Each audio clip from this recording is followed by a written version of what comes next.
Dee dee dee dee.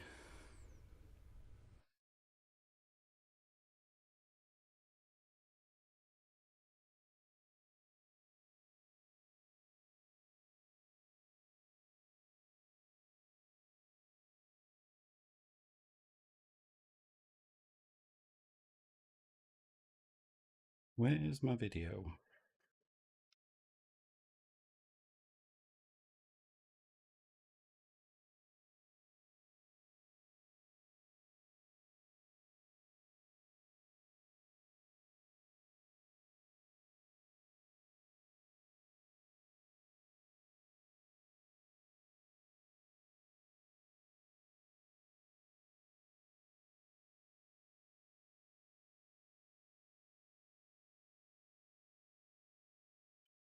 Why can't I find you? Apologies. I will be with you in 1 second.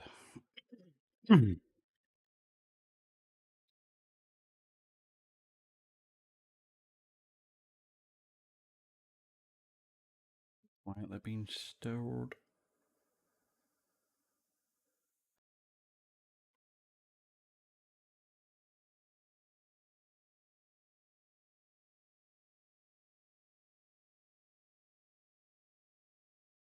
Funny.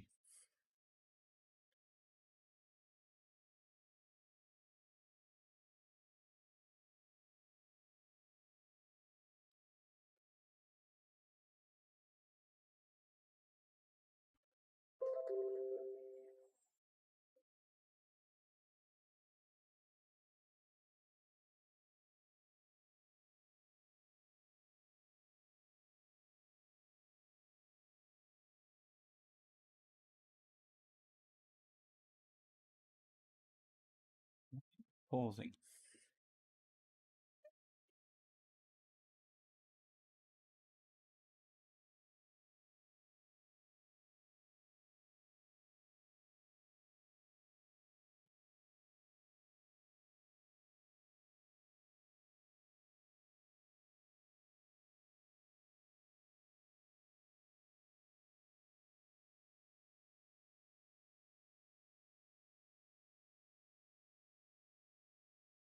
Ah, I have you. Sorry, I was having technical trouble watching my own stream.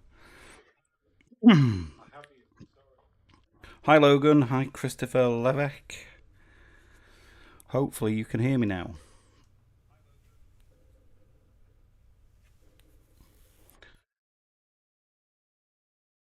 So I saw an opportunity tonight, with it being fairly clear for a couple of hours, to take an image of the Great Orion Nebula.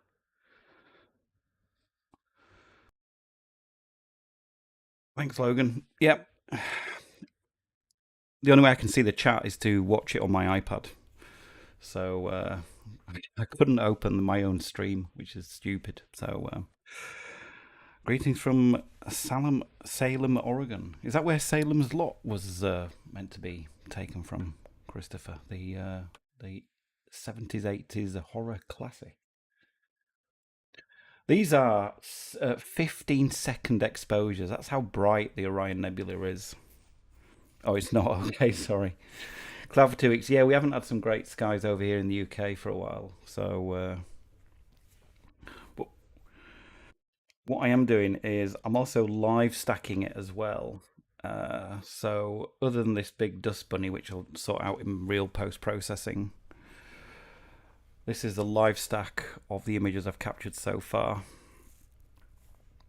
So, yeah, looking quite good as a quick, rough live stack. But my tool that syncs back to my NAS in the house isn't working. It just says connecting.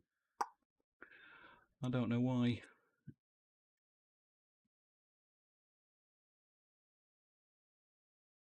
Just see if I apply it again, if it connects. No.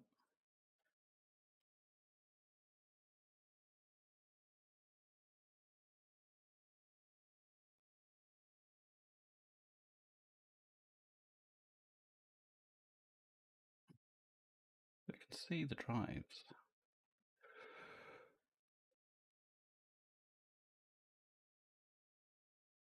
Well, that will do for what I need it to do in my live stack.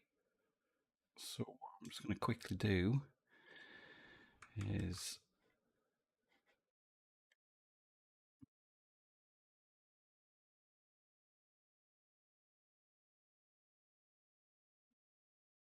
we go right into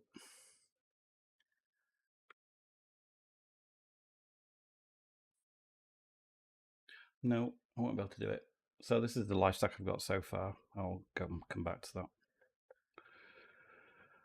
I don't know what I'm doing, honestly. You've been live stacking off your 17.5 inch dob in your driveway lately. Yeah, very nice. But using pip instead of ASTAP. Yeah, I'm just using Pixinsight's easy live stack. So what's actually happening is my NUC on my rig outside, saving the files, then I basically automatically transfer the files back in-house onto a NAS, and then I live stack them from there. But the software that is meant to connect back to my NAS currently says paused or connecting now, but I don't know why. Anyway,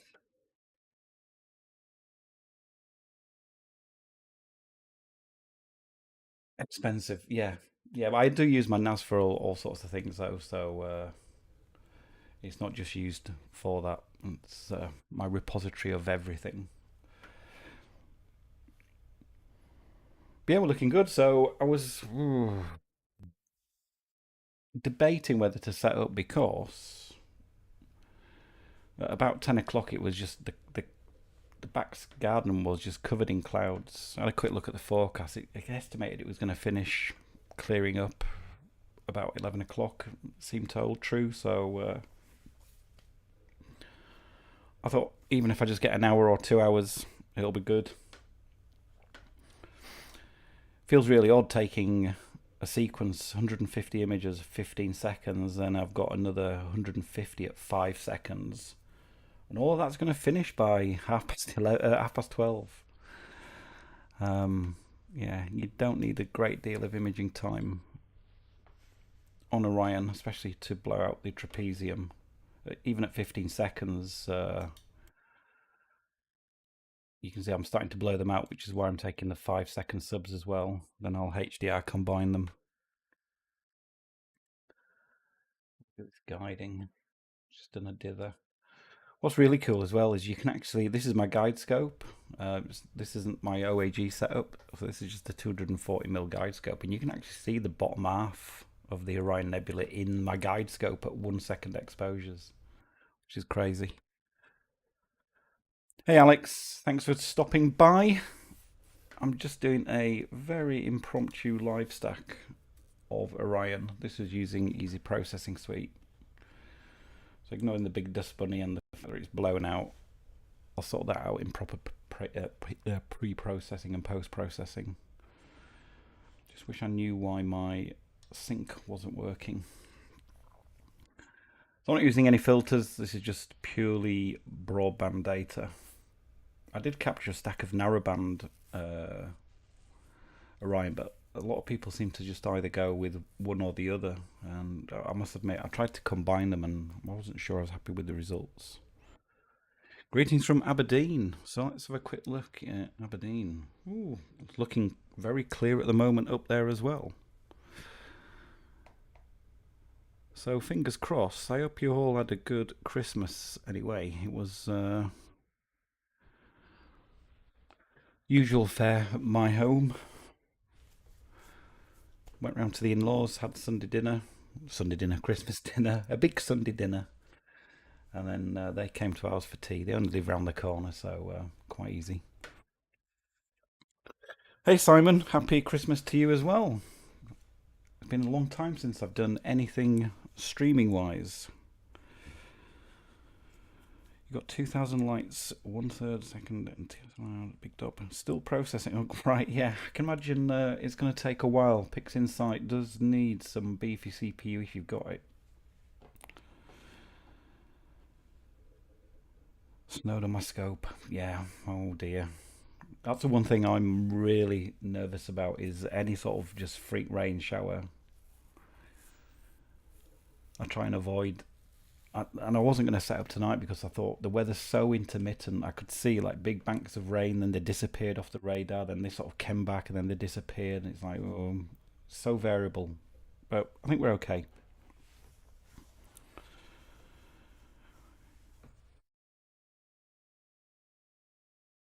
Rain in South Yorkshire. Yeah, I can see those rain clouds right over just south of Doncaster, right over Sheffield. Looks like you've got some snow coming as well, based on what I can see.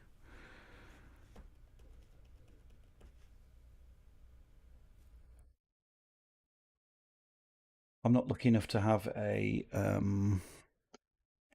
observatory, so needs must. But hopefully you can see on my outdoor cam, you can clearly see Orion down just sort of in the middle of the picture above the scope.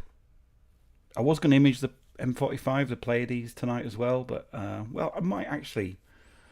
I do have some data to finish off on that, so if I'm happy with what this churns out, I mean, we're literally 42 subs in already, and that is a result of 141, ignoring the dust bunny, stacked image so far, just in broadband. So yeah, looking good.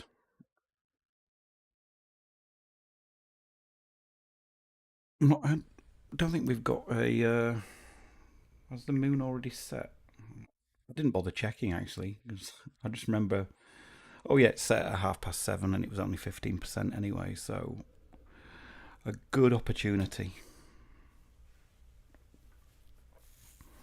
It's really odd because in my when did I start? 4 years ago now. I've never actually taken an image of Orion where I've managed to finish and process it to something that I like. Last year I had issues with its elevation when my scope was set in the garden.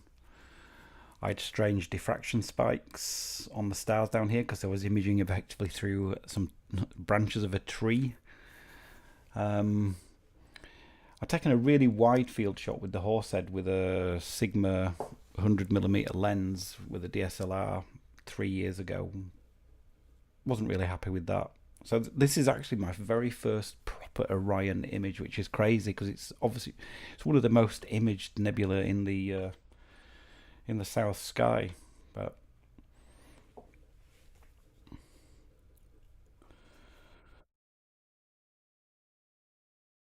you're between Donny and Sheffield, lol. Well, I'm actually a Wakefield boy, so I originate from Wakey, not too far from Doncaster at all. I now live in York in North Yorkshire. Hey Mark, good to see you.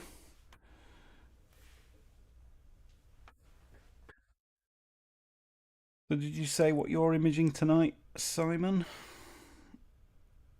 Two rigs out: the Esprit with the reducer mono and the Christmas Tree Nebula, and the ASKAR 400 one-shot colliding data to Andromeda. Nice. So this is one of my. I haven't done a video about it yet, but I bought about 3 months ago an ASKAR FRA300. So I wanted. Originally, I was going to go for a red cap, but I hate helical focuses, so I decided to go for a 300mm refractor, which is the ASKAR. Been fairly happy with it so far. I think Nico Carver pointed out in his test that he did there is some chromatic aberration when you zoom right in. I can handle that. You've got to go pixel peeping to really see it. So yeah, really happy with it at the moment. My Esprit 100 hasn't been getting any love. I've been literally imaging between this FRA 300 and my Altair Astro 130 for about the last 4 months now. So, and with it coming up to sort of galaxy season soon, I'm going to be using my 130 probably a lot to get some galaxies which were just a little bit too far out of reach with my Esprit. So I am missing imaging in mono. Let's have a quick look at that guiding. Gone up to 0.92. Not going to chase the numbers because the pixel guiding scale is way above that, so it'll be absolutely fine. HFR staying nice and static. 2.24, 2.25. Yeah. Seeing's okay tonight. Yeah, I agree, Simon. The ASKAR telescopes are getting quite a lot of love and momentum in what they're doing, and in the PHQ range, they throw out another smallish refractor, the PHQ65 was it? I saw a couple of weeks ago. So yeah, they're certainly, let's say, meeting a demand. I've still got the two filters that they sent me. They haven't asked for them back yet. I'm sure they will in the new year, but I'm hoping I can get another night out with those at some point. Oh right, Logan, you've got the ASKAR 65 PHQ on order. Very nice.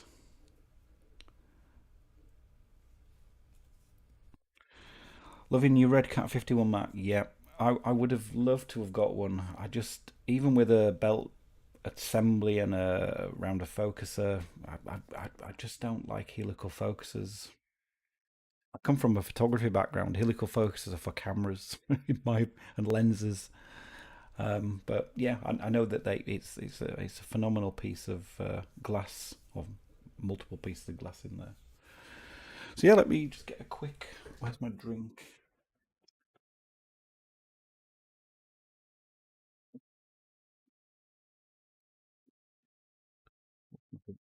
Red Bull, keep me going through the night.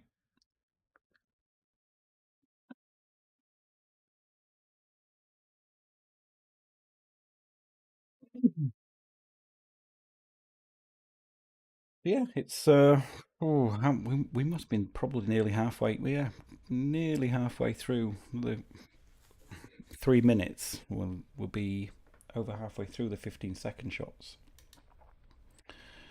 I just wish I could work out why my client has stopped connecting. That's the current live stack of 141 images that I took earlier.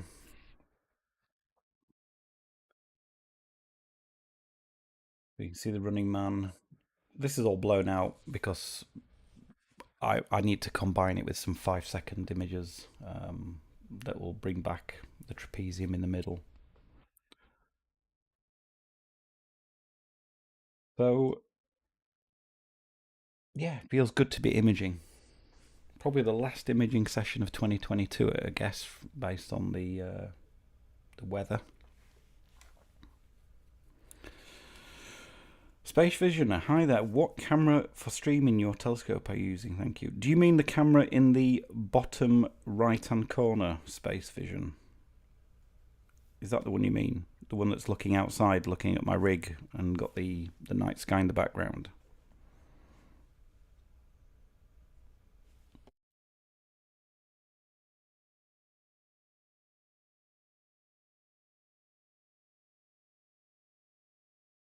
Oh, yes. Okay, that is. It's one of these. They're a great little camera. It's a Wise Camera V3. Get them if you're in the States. They sell them in the States at most popular electronic stores, or if you're in the UK, Amazon do actually have them. Um, they're a great camera, and that image outside is with no infrared, so it supports no infrared, far infrared, and near infrared. Now, I don't like any infrared signals being blatted into my garden, so even with the far, which doesn't really affect the image, that's just literally its basic night vision. It's a great camera. Just it supports RTMP or RTSP. That's how I can use it in my streaming software, and you also can use it with an Android or an iOS app. Really versatile. 60, 70 quid, I think they are. So I've got two of them. I actually put one on. Sometimes I put one on the dovetail plate, pointing at the image actually on top of the telescope.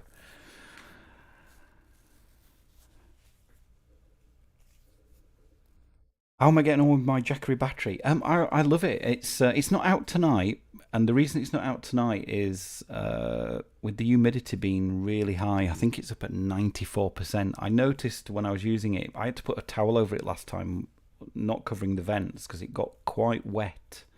And it does stay on their site that the 500 definitely, well, it's certainly the 500 isn't waterproof. So I'm going to use it more on less humid evenings. So right now everything is wet outside already. But yeah, I'm loving it, Simon. It's great. I can see me easily getting a couple of nights imaging without having to recharge it all the way up. I'm hoping to get a bit mobile. That's one of the reasons I bought the FRA300. So if I can get a smaller mount, something like an AM5, gulp, how much? With the FRA300, that'll make quite a portable rig, and then using the Jackery. I also want to do some outreach in the local village. So where I live in North Yorkshire, I'm sort of 14, 15 miles north of York in quite a small village. It's about 1,000 people. It's literally a street that goes north towards Thirsk. And there's some nice little areas where we've got like a playing field and there's like a little park area. And what I'm hoping to do is go out there when it's galaxy season, or even the moon, and just put a message out on the local Facebook group and see if anybody wants to come along. I'm gonna have to buy an eyepiece because not just for imaging, but for people to look at things. So I'm hoping to do that, and I'll use the Jackery to power all of that. Hope I don't get coshed. I did actually ask somebody who does this quite a lot. How do you go about making sure you stay safe, even though you're in your local village? You never know what might happen. So I think I know what I'm going to do. So I'm hoping February, March time to do something like that in my local village. Just get the kids involved. You know, if they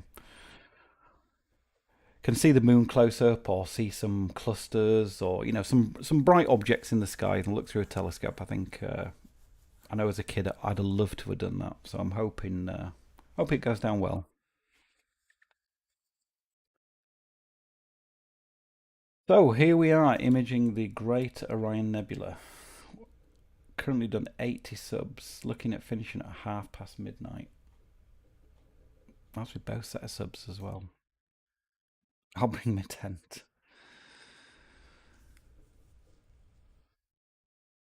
I don't think it's going to be like Cloud Camp Mark, to be honest. It's more, well, that's the other thing as well. Is organising it so it's a clear night. So it's going to be one of those where that they forecast is spot on for the week or something, and they say it's going to be clear all week, which I know never happens. But sometimes that when they get a spell where there's 2 or 3 clear nights on the trot, maybe one like that.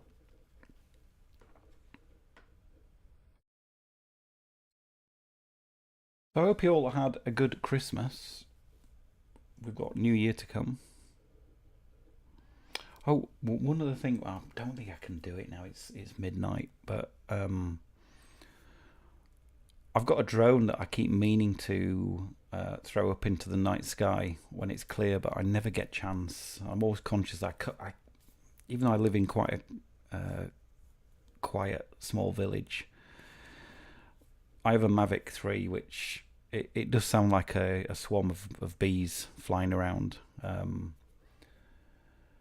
And it can take 8-second images. And because the camera's stabilized with a gimbal, I have tried to take a picture just with it on a table outside, and it does actually pick up a hell of a lot of stuff. So I was hoping to get some nice image of maybe Orion over the village, but I really need to probably go outside of the village as to not disturb anybody.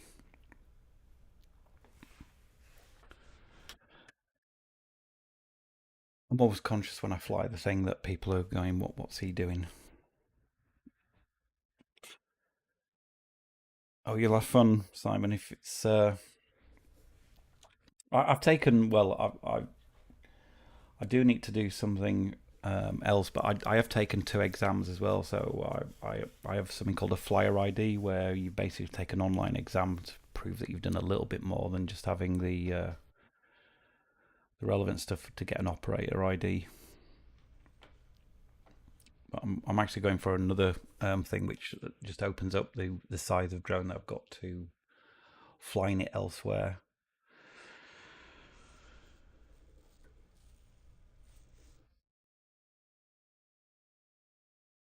So what I may do, let's have a look. Where are we in the sequence? 90 images. This is going to be a monster to stack when I combine it with the images that I've already done.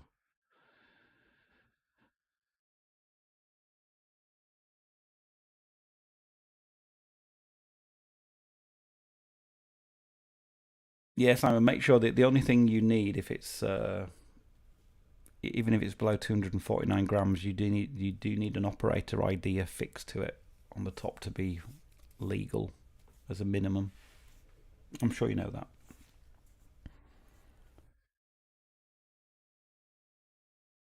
Wow. Let me just check this weather.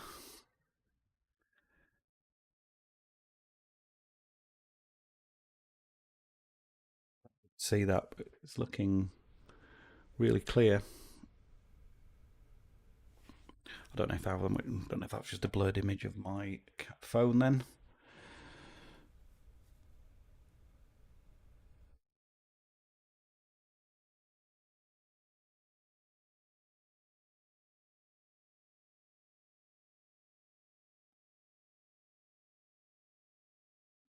Yeah, one thing I'd say, Simon, is I have a bag with me that I carry my stuff around in, and I have everything printed out, including I've got a drone ID card.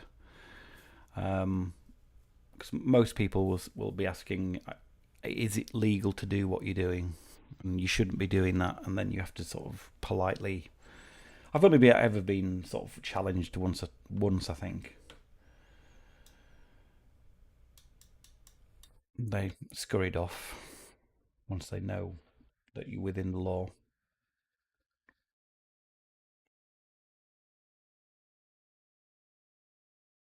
So, what's the weather for you down south, Simon? I can't remember exactly where you are. I know it's roughly where you are, so looks fairly clear. Yeah, looks like the same sort of weather. There's a bit of rain coming over from the west down Bristol, Swindon area at the moment, but looks like it's well out of your way. So if anybody's just joining me, I'm imaging the Great Orion Nebula, which is this thing in the middle, and then we've got the Running Man down here, and I am live stacking it. However, I do have an issue with my live stacking, so I've managed to stack 140 images so far. You see the Running Man's come out quite nicely down there. This is a big dust bunny, don't worry about that, I'll sort that out with flats. And this is blown out to bits because I need to take 5-second exposures when I process it properly, which then do a HDR combination to get that data back.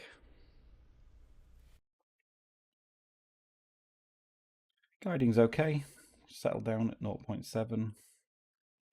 I mentioned it earlier, it's crazy. This is my guide scope here. I don't know if I make it a bit bigger. Let's go full screen. So you can actually see the Orion Nebula in my guide scope, which is a 1-second exposure, which is crazy. You can see the trapezium there. It's bonkers.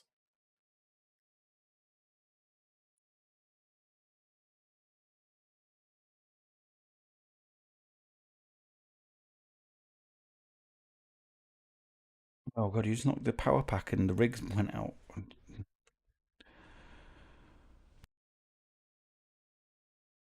Well, that means cooling your camera down and everything again then if it's taken that out. What are your main exposures? What do you mean, Mark? What are my main exposures? Do you mean the time? Or the gain?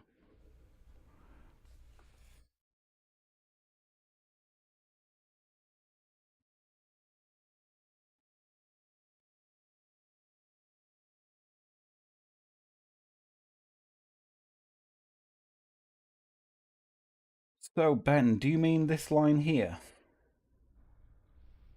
on the stacked image and this line here, these here? These are satellite trails. So because this is basically a really rough, quick stack, it doesn't take anything out regarding satellite scales. Satellite trails. But those will disappear in post processing. That's what those are. Those are satellite trails, and there's another one here. Yeah, that's what they are.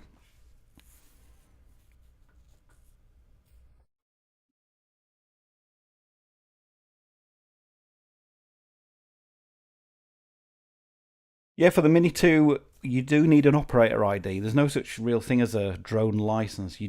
Any drone that you fly, even under 249 grams, you need an operator ID, which you can get from the CAA. And then it's optional whether you want to get a flyer ID, which you do have to pay for, but it does last 5 years.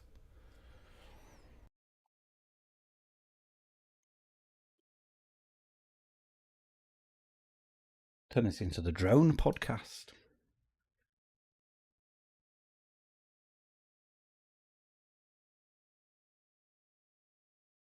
Well, we got more people, 14, 15 people tops. Wow.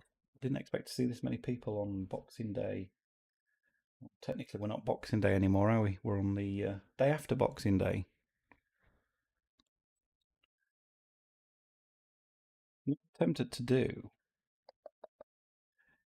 is. No, I'll let it finish. I'll let it finish.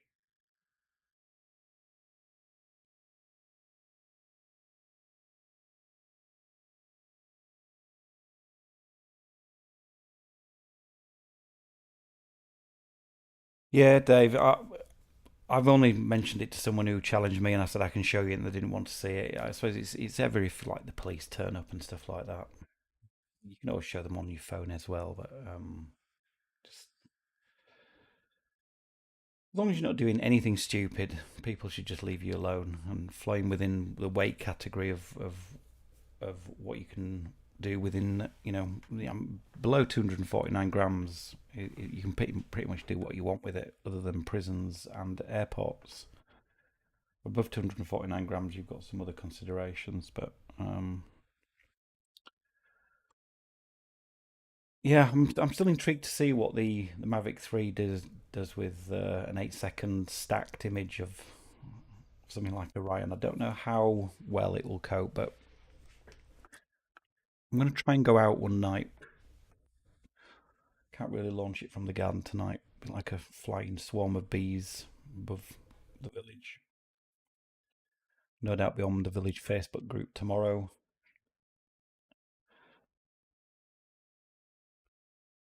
So did anybody get any Astro related Christmas presents? I know I didn't. Put in the chat if you got any. Even if it was a filter or I don't know, some a woolly hat, I'd count that as a Astro present.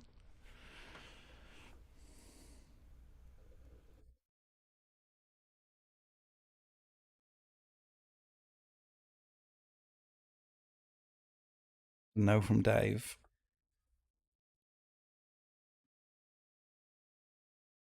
Oh, sorry, Mark. You came back and said times. Yeah, so these are literally just 15-second exposures. Um, so the total exposure time right now, I did 141 at 15, 2,115 seconds, and 150 at 5 seconds, 750. So what was that? 15 times 50, 2250. 750. So about 3,000 seconds in total. Uh,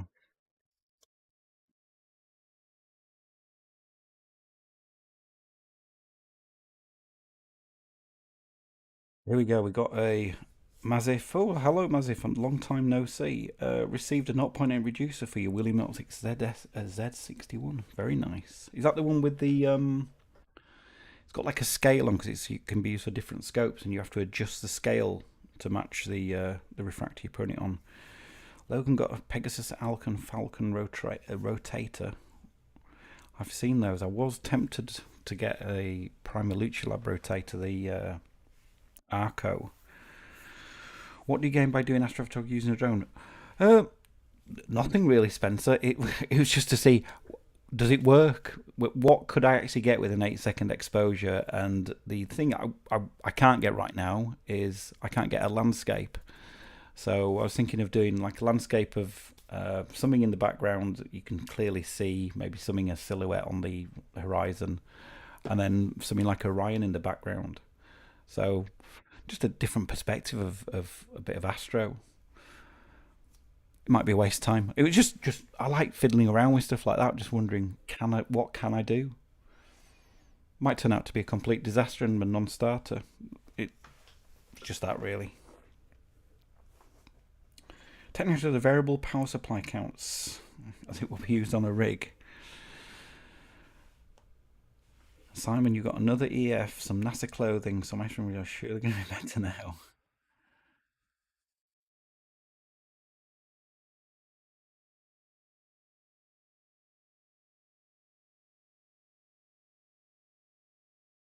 Yep.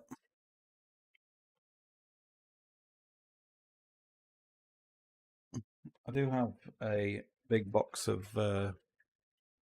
Lindor chocolates as well. One of my Christmas gifts. Got a tracing pad arriving tomorrow. Yeah, I live with mine for flats. Does the job. I could use the iPad and just put a white image on, but it's just easy to get the tracing pad out, USB connected. As long as it's dimmable.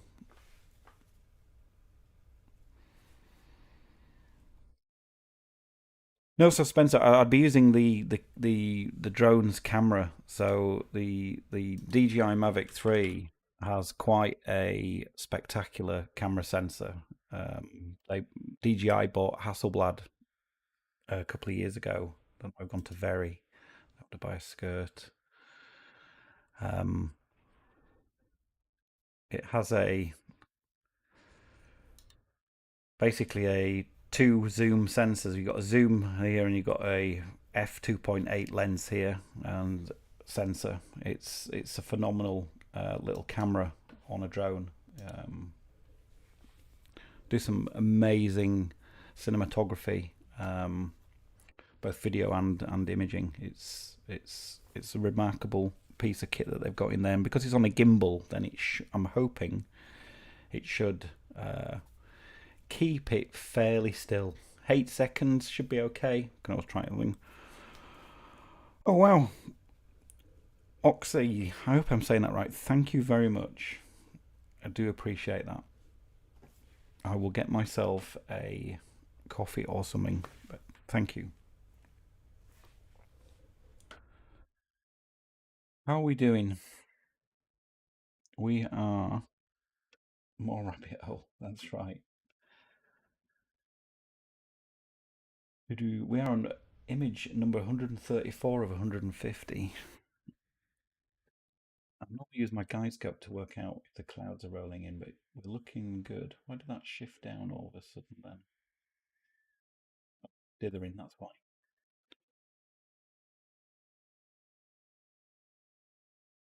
You bought a 2-inch 38mm Panaview eyepiece for your 8-inch Dob a couple of days before Christmas. First one piece. Very nice.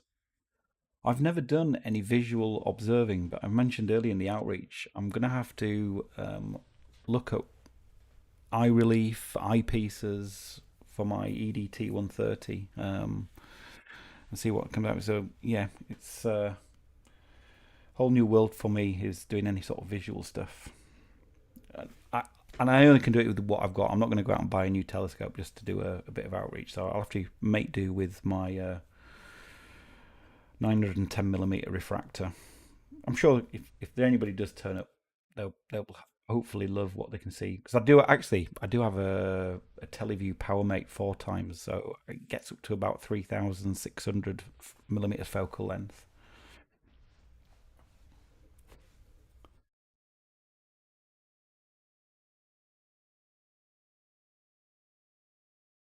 No, Spencer, you can do. I mean, if you look at any sort of wide field with a landscape in there, this is what I'm sort of talking about. Is, you know, if you look at that classic picture, which I've seen a million times, that's done with. It's probably a panorama, but each one of these sections is probably something like a 50 to 70 millimeter. Maybe no, in fact, it's probably going to be a 24 millimeter lens. So this is the sort of effect I'm looking for, not to see something like what I'm seeing tonight with my telescope, but to see a wide field sort of thing. Now I don't expect to get that type of picture, but that's the sort of thing I'm talking about.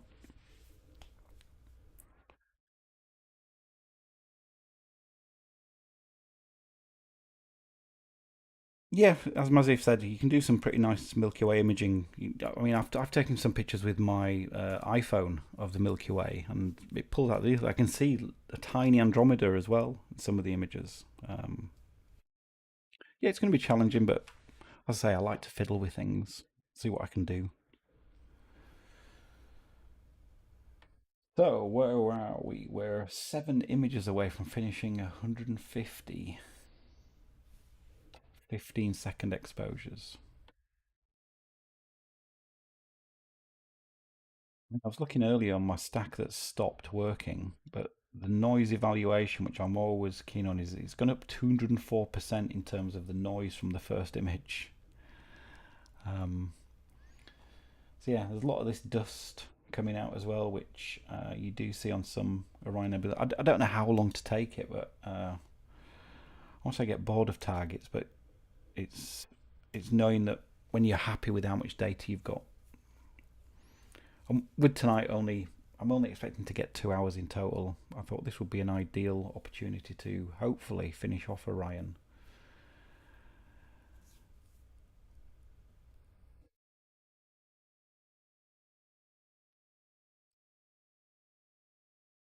So, we've been through Christmas. What's everybody doing for New Year? Unfortunately, the industry I'm in, which is IT based, I'm actually on call this week, which means I could get a call out in the early hours of the morning or through the day, even though I was on call yesterday as well. I mean, the chances of me getting a call out are very, very slim, but it does mean no New Year's party for me, no alcohol for me. So I'll just be having probably a night in watching some films or something. What's everybody else doing New Year's Eve? Any plans?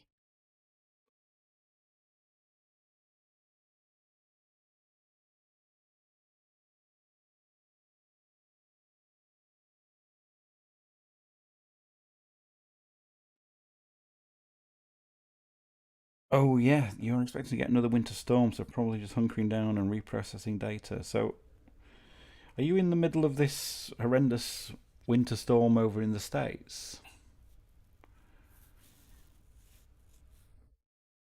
3D printed some batting off mass for clients and myself, tested the spikes. Very nice.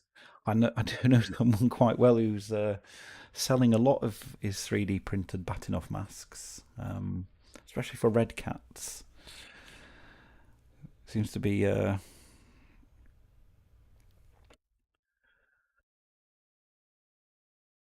profitable business.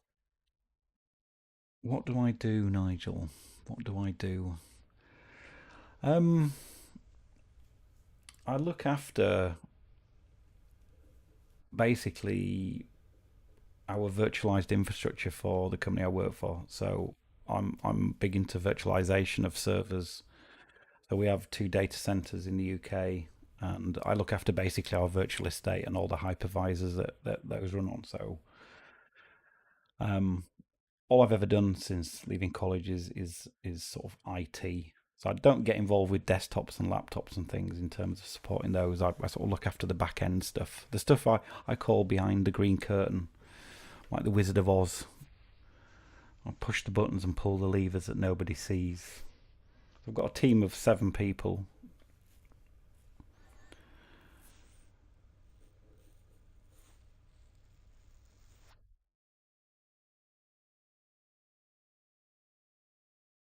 Hence why I'm no good at building. As you saw from my observatory build video, that literally is why I am rubbish at anything DIY. Electrical stuff, absolutely fine. IT, more than fine. Building, absolutely rubbish. It can be quite technical, yes, it is. It's quite challenging some days. So I think, where are we now? We should have finished. Indeed, we have. I didn't even notice we're on the 5 second subs now. So let's have a quick look at the difference with the 5 second sub to the 15 seconds. So it's marginal. You can see the trapezium here.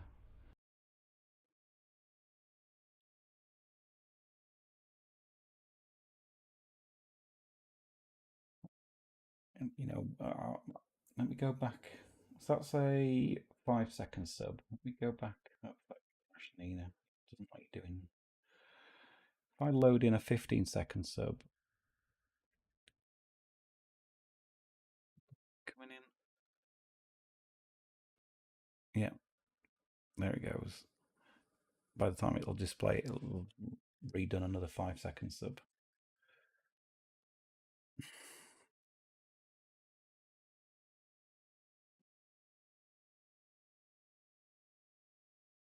Is it good to have a mix with different exposures for lights? In my opinion, only if the target warrants it. And to be honest,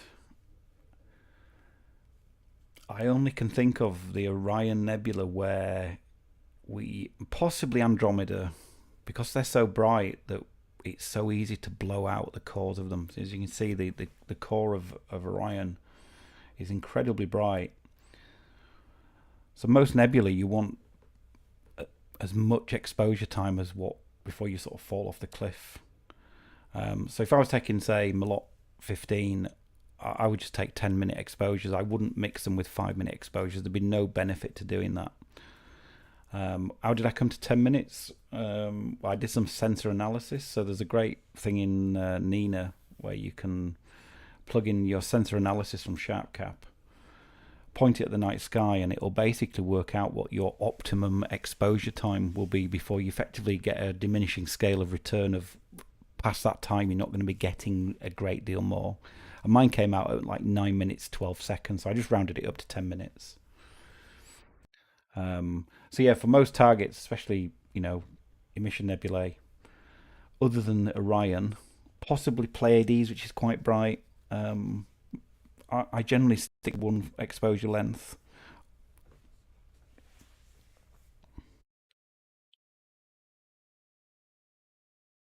I don't know if Simon or Logan have got any opinion on that. Oh, where's the screen gone? Oh, it's back. I've seen people with Orion take like 180-second exposure, 120, 60. And it's basically to get the core of it back because it just gets super blown out.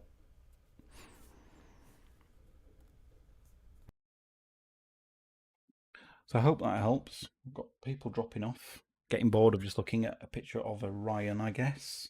But let's chat about astro stuff.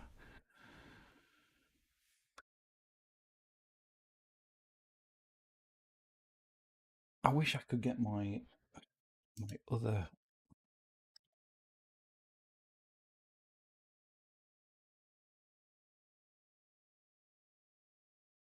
Don't know why my Synology client has stopped working.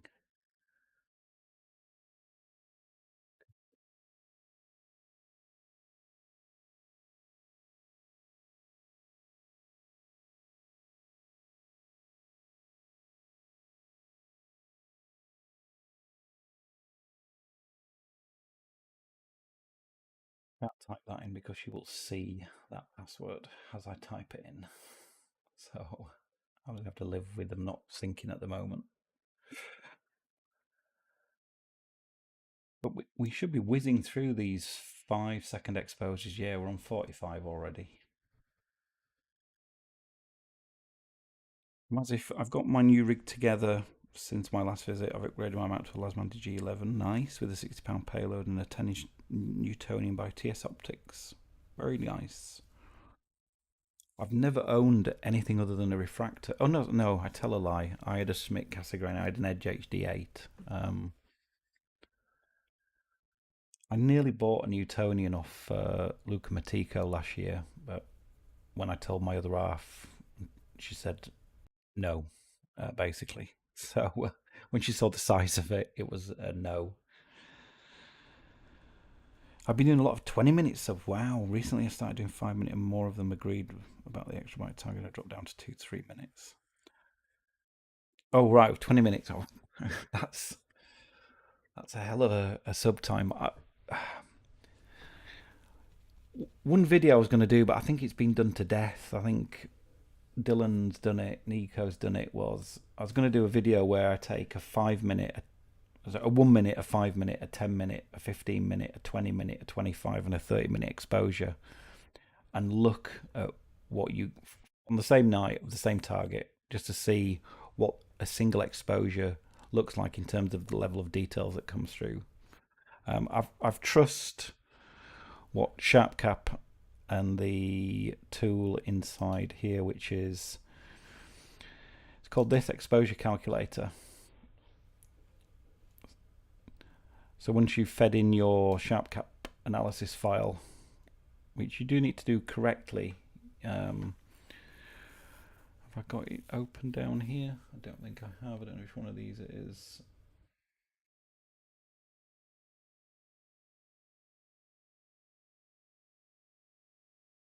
Basically, it takes an exposure of the night sky and works out what the optimum time is.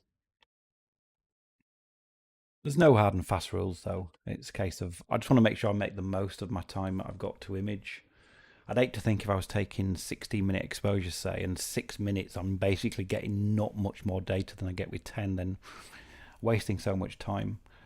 So you need to work out your ballpark figure and what you're happy with.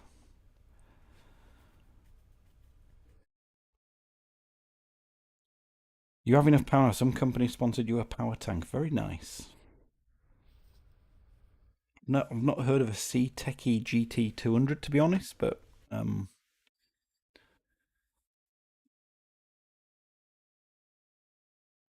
if it does the job and you got it sponsored, all sounds good to me. So what I'm going to do is I'm going to let this finish. It's nearly halfway through, and I'm going to flick to the Pleiades. I'm just going to make sure. Oh, we can see. In fact, whilst I've been chatting, you can see on the camera in the bottom right corner, we do have some wispy clouds coming my way.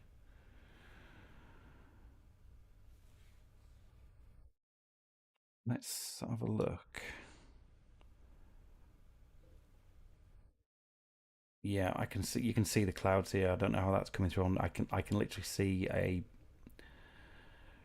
I'll say a shadow, but and the next, yep, there it goes. The image is changing literally as you're looking at it. So yeah, it's I can't work out which way they're going. Whether they're coming from east to west or west to east. Have a quick look. More real-time view of that camera. Oh, it's right in the middle of Orion as well. Yeah, it'll be fine. It'll be fine. There'll be just, I mean, the background mean is still 534, so it hasn't changed. It's got slightly darker, if anything. I'm going to stick it at M45 after this at Pleiades. I do have a sequence ready to go. Might have to go out and rotate the image though.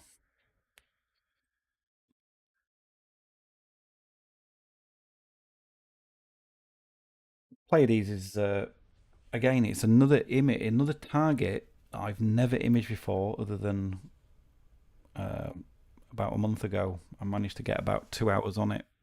Um, there's just so much out there to to take pictures of, and you do end up coming back round to favourites. And this year, well, 2023, I've set myself a challenge of trying to image, once we get past galaxy season, and even in galaxy season, to image targets that I've never imaged before. Yeah, we've got some wispy clouds in there now. I can see them on the image. It'll be fine. Way to batch pre-processing will either kick them out if it doesn't like them, or we might have some strange gradients in the images, but I may flag these as duff. We'll see.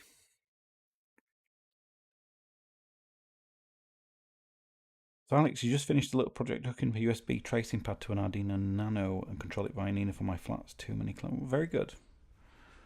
So I've got two little Arduino projects on the go as well at the moment. I haven't done anything with them for ages. So I've got a rain sensor and a cloud sensor, and they're both on two different Arduino boxes at the moment. So the latest Arduino I've got Wi-Fi built in. So I want to move the cloud sensor onto the one that's got the rain sensor and try and build a little box. And I've just been reading, probably a month ago, on how to try and write an ASCOM layer driver for the Arduino, and there's some examples out there of how to do it. So in theory I'd be able to plug this box in and use then Nina as a safety monitor. Not that I'd be able to do anything, because I'd just be able to be told it is started to rain. One of the things I when I tested the rain sensor was when I left it out whilst I was imaging, is it got quite condensation forming over the top of the sensor. There was no heat in the box also. I do know that I'm going to have to heat the inside somehow with some kind of small, I don't know what, but I'll work it out. But again, that's for next year, little project. And if it's successful, I might do a little video of how I built it, because it's relatively cheap so far what I've had to throw into it.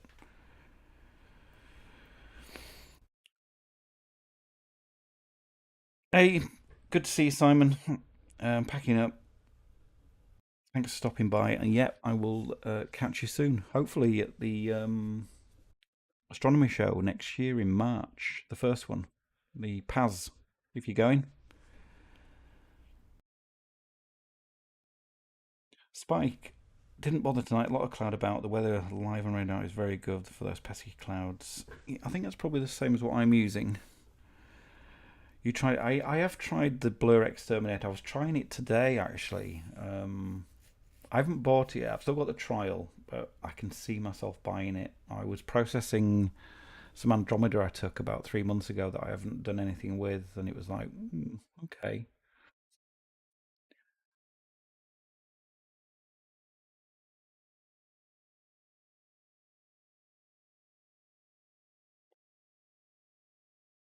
Yeah, that's what I was thinking, Alex. So I couldn't think of the name, but yeah, some resistors basically might be enough just to sort of keep the heat and thus keep the condensation away.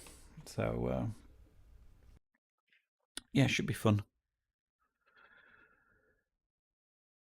Yeah, weather radar. We're actually looking good for at least another possibly 45 minutes.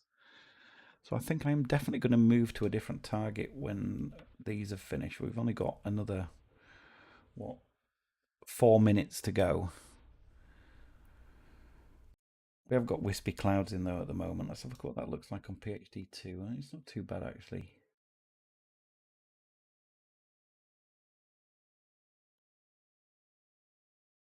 I mentioned earlier, if anybody wasn't around, the fact that I can see the Orion Nebula on my guide scope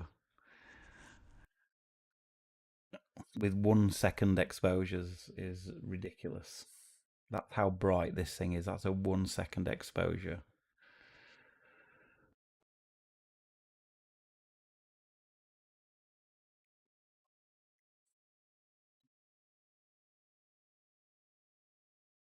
The one thing I always struggle with these short exposures is knowing how and when to dither. So I normally dither every 1 or 2 frames when I'm taking 10-minute exposures. And when I was doing it last time with my 15-second ones, I was dithering every 2 frames, and the dither was the PhD2 was basically not having a chance to settle before it was trying to take the next frame.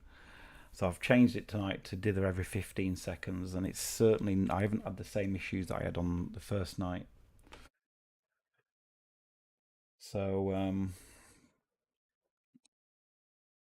someone asked me a couple of days ago, this, how have I got this in Nina? This for me is a game changer. So this is my horizon.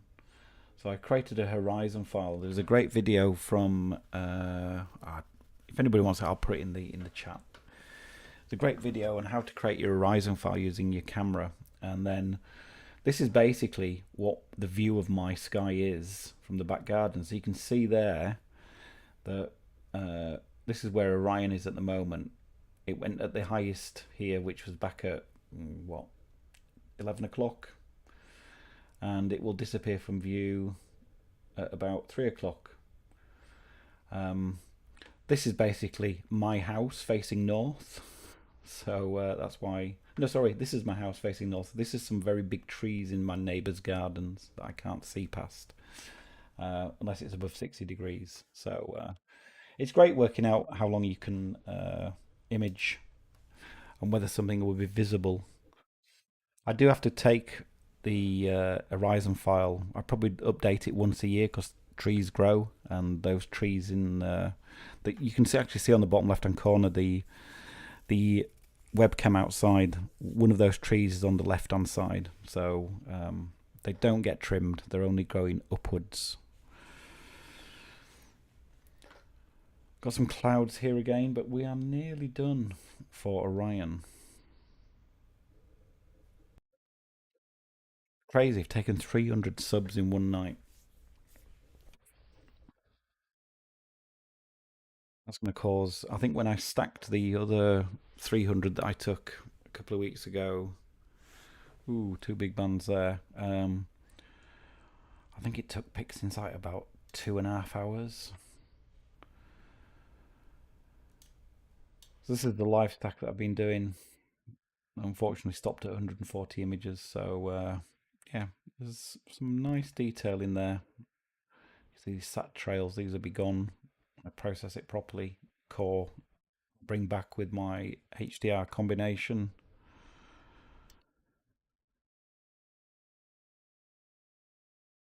Yeah, you can probably see the clouds now rolling into the image.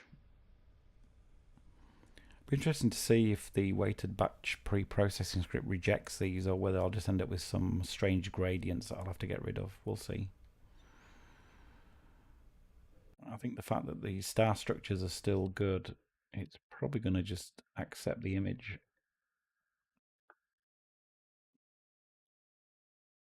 What I can't see is on my weather radar, I can't see this cloud that's in the south sky at the moment. Or is it? Oh, actually, yeah, I can.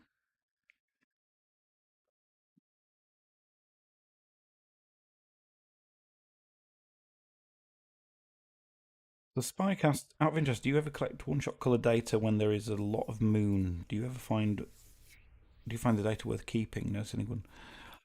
So yeah, I actually which image did I create? I once imaged in narrowband, which is what you'll have to do, because in broadband, which is what we're doing tonight with no filters, it would be quite challenging. But I once imaged in narrowband HA when we had a 98% illuminated full moon for all of the night, and the data, yeah, it could be better, but it certainly wasn't not worth doing it. So as long as you're doing HA and narrowband, or if you were doing a one-shot color and using a dual narrowband filter HA03, you probably get some usable H3 data. I wish I could remember which target I took. Let me just have a quick look. I'm pretty sure I did put it on Facebook and said, oh, not signed in. I can't look. Those wispy clouds gone. But yeah, I would say, Spike, if you're doing HA and you've got the time, do it. The other thing is the position of the moon to where the target is. So if the target is literally next to the moon, you're going to struggle. So I always pick a target if I'm wanting to image, but it's full moon night in HA. I'll pick a target that's a certain amount of degrees away from the moon. Yeah, so split the channels and keep the HA. The O3 will be basically obliterated with the moon out. So, but HA should get some decent data. We've got 7 subs left, and then I'm going to stick it on Pleiades, and I might have to go outside. I've got a rotation. Yeah, those clouds are not too bad now.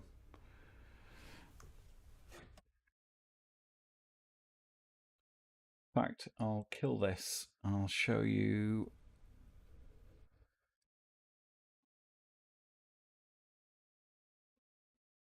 This is what I've got so far. This is unprocessed, just literally a stacked set for Pleiades.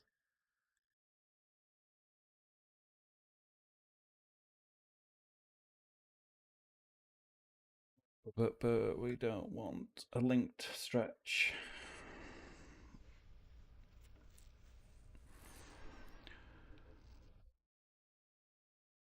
I don't know if this is dust or just a bad gradient in the image, but we will in fact, it's just finished.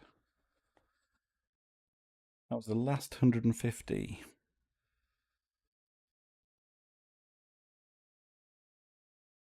Okay, let me load in. Let's just save. I'll save my sequences in case I want to reuse them. Let me load in Pleiades. Take 7 degrees. I am going to have to probably go outside. I will refocus. And we got 23 last time, so I'll just bump this up. Do 50. I'm not going to get 15 because that says 3 o'clock. I'm pretty sure it'll be cloudy. And it's dropping, yeah. Anyway, that's good enough. So let's see what happens. I've got a feeling I will have to go out and rotate my camera because I know we're not currently at 7.89 degrees. So let's see what happens. So camera should be, the scope should be slewing. Let me just check it. I'll go out and check for cable snags as well, even though it hasn't slewed very far. So anybody who's new to Nina, what Nina's now doing is, ooh, that's a big cloud, is it's taking a picture, and the first thing it's wanting me to do is adjust the position of the rotator. So it's saying I need to do 7 degrees clockwise. I'm going to have to take a guess. I'll be back in a second.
This could be a lot of toing and froing.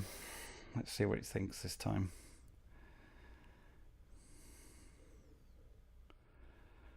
Oh, 1 degree. Okay.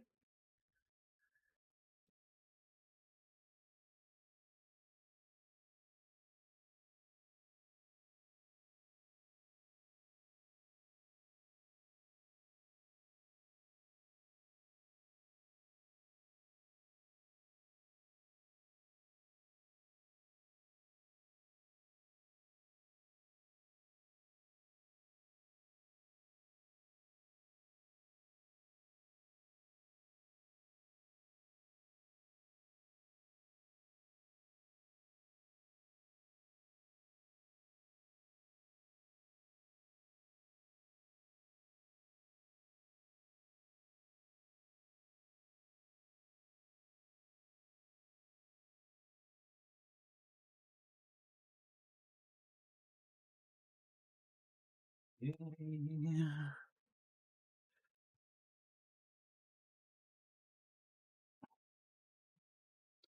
Yeah, tell me about it, Alex. Probably, I'd get an Arco one because I have an Arco. Sorry, I have a Isato Primalucci focuser, and the Arco and the Isato fit together really nicely.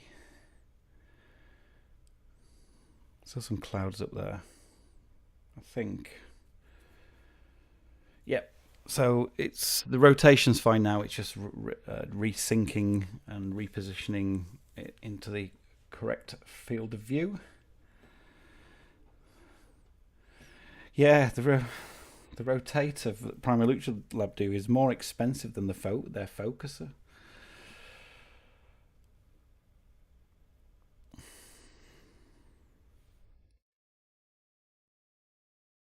Okay, so let's finish that. We should. I've got it set to do an autofocus, so hopefully these clouds won't affect that. So here we go.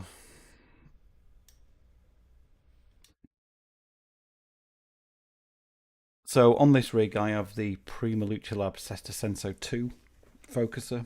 The Asato's on my Esprit 100. And anybody who's new to Nina, what this is basically going to do is we started off fairly well in focus. It's going to move the focuser position out 4 times my step size, which I've currently got set to. What have I got it set to? 200. So this is what that looks like. This is that out of focus, and it's basically saying it's got about a 10.8 HFR. And what it should be doing is it'll wind the focuser back in a bit, take another picture, and now that picture it's just taken has got about a 7.8 HFR, and then it's going to wind the focuser back in, take another picture, and what we're looking for is a nice curve like this. This is the previous focus run. And then using some mathematics, it can work out that this position here is probably the best position for the focus. And the reason that is the smaller the HFR number, the half flux radius, the more pinpoint the stars will be. It just works a treat. It's oh, right, okay. I've never seen it do that before. That must be a new thing with Hocus Focus.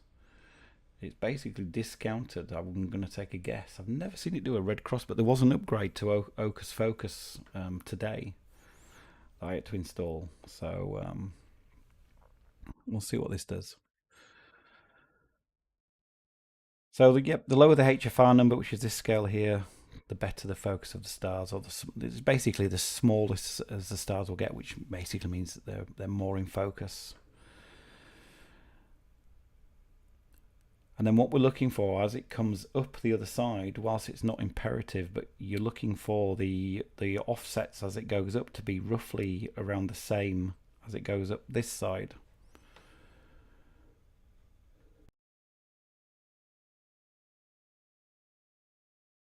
Now you can see mine aren't. They were sort of slightly off here, but as long as they're not a million miles off, like if this one was here, I'm okay with that. It'll be fine.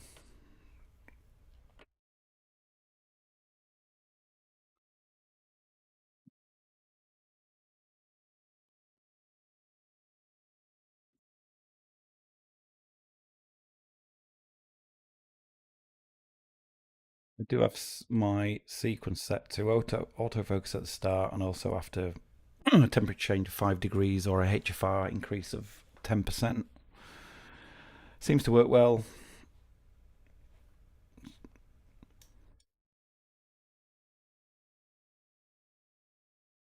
Hoping those clouds, you can just see them here. Yeah, the ZWO EFs are certainly I think the cheapest ones out there. I did have one. It's the first electronic focuser I bought, to be honest. I sold it not because I didn't like it, but it did have quite a bit of backlash, which you had to compensate for. The Prima Luce Lab one seemed to have very, very minimal backlash. Um, and I just fell in love with the Sesta Senso twos. I've got two of them, and then the Asato. They've served me well.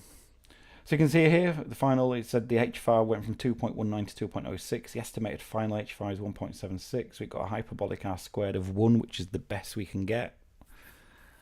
And then we are now taking 5-second exposures. So this is going to take a while for the first one to come in.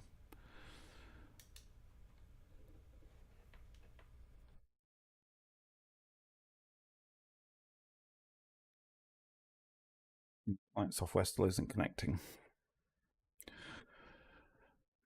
I'm surprised the 9 people still have stayed that long.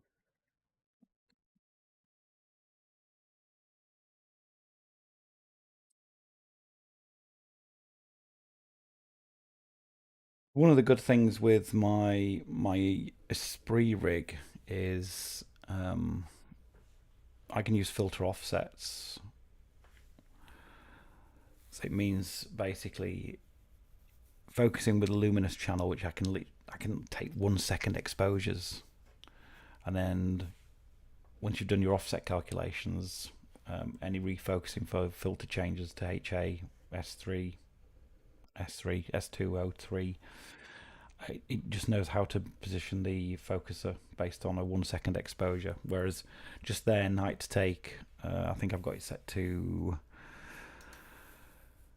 12-second default exposure time. And that's mainly because I normally have a HA filter in a dual narrowband one, but I don't today. But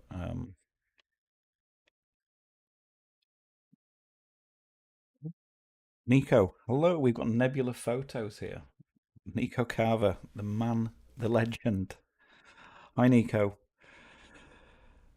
Yeah, the Pegasus Focus Cube is not too much more than ZWO. I know a good friend of mine, Astro Bloke Glenn. He had a Pegasus Focus Cube, and he didn't get on with it. He didn't go into too much detail why, but he said he preferred the ZWO. But yeah, there's a few options out there. I mean, I love the Pegasus. I use a lot of Pegasus stuff. Their pocket power boxes are on all my rigs, and I did like the look of their rotator. And obviously, they've got a new harmonic mount coming out, or is out, the NXY101, I think it's called, which looks a little bit of a beast. So we are on a first 5-minute exposure of M45. This is what I've taken so far stacked. This is from about 3 to 4 weeks ago. So I've got a strange gradient here, but I can sort that out in post. This is just a 6-second autofocus image. So let's see what comes out in approximately 2 minutes. Guiding seems to have settled down. We've still got some wispy clouds in the sky. But we'll see what we get.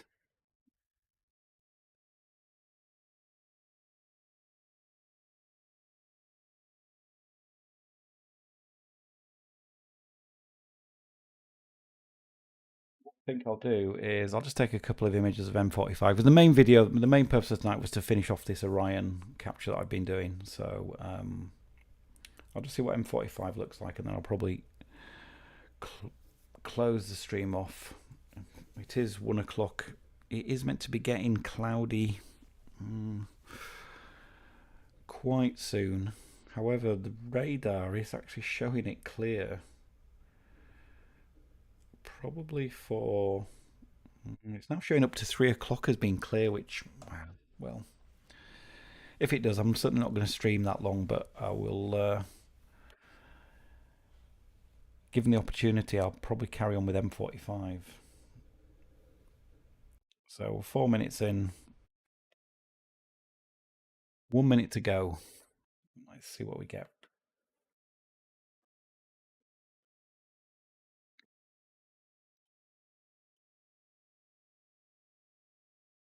What's great about these cold nights? So right now in the UK, it's 1 degree, so it's not too cold. But if you look at the cooler power, we're only at 26% to get to -10, which is a good number to see. Whenever this cooler power is going up to like 60-70%, that basically means that the camera's cooler is having to work a lot harder to get it to the temperature that you want it to get to. And I've seen some people who have it running at 100%, which is, I won't say it's not going to be good for the camera, but it's probably not going to give its life expectancy something to worry about. So yeah, always happy to be imaging when I'm inside and in the warm. So there's the first 5-minute exposure. A quick zoom in. Yeah, as you can see some of the dust. So I'm going to add this into my existing stack. I think, yeah, you can see there's a big dust motor here, so I will be taking some flats later on, some dark flats, which will sort out this large dust mote and any others that appear in here.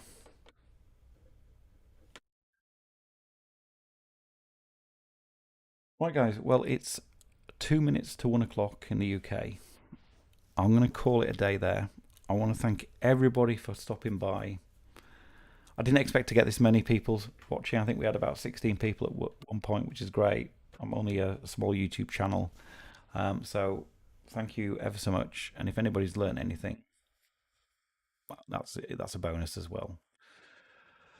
So if I don't see any of you online before, have a happy new year and a great rest of the week and a great rest of the day, great rest of the night.